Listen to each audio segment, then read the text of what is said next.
Welcome to Austria. We're here with the new Ford Kuga, a facelifted car for 2016. As you can see up front, there's new LED headlights, a new bolder grille reminiscent of the Edge, and out back there are new lights as well.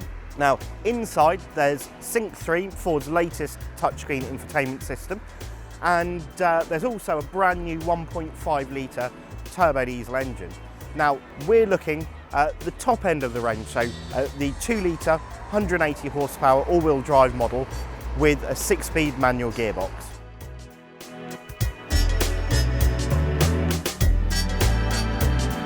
Ford hasn't really changed a vast amount of the interior. You still get some nice soft touch plastic on the top of the dash and the doors. A couple of changes Ford have made include an electric handbrake as opposed to a conventional manual one. This frees up a bit more space inside for storage around the centre console area. You also have an 8-inch touchscreen infotainment system with upgraded voice control. It's not quite as good as rival touchscreen systems.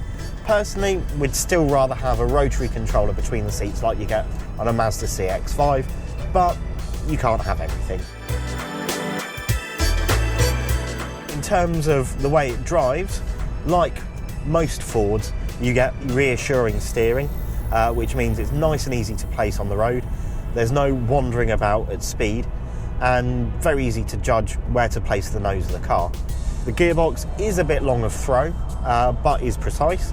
If you don't want a manual, then a 6-speed dual clutch automatic is an option, and one that Ford say plenty of people would take up on. This particular engine has a good amount of torque, so plenty of low down flexibility, is certainly quick enough on the move, and is a lot more flexible than the smaller capacity petrol engines of similar power output.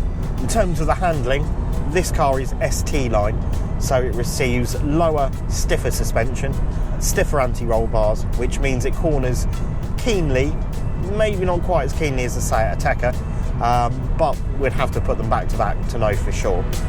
At speed, the ride is generally pretty good. One thing we would say though is over particularly rough surfaces, like you'll find all too often in the UK, it can be a bit jittery, which is something your passengers may not appreciate. Ford's 2016 updates for the Kuga have certainly brought it closer to the competition than ever before. The infotainment, while not as good as rivals, is better than before.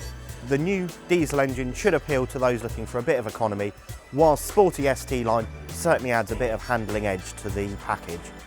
Whether it's good enough to take on the likes of the Seat Ateca and Volkswagen Tiguan remains to be seen, and we'll have to wait till we get to the UK to find out.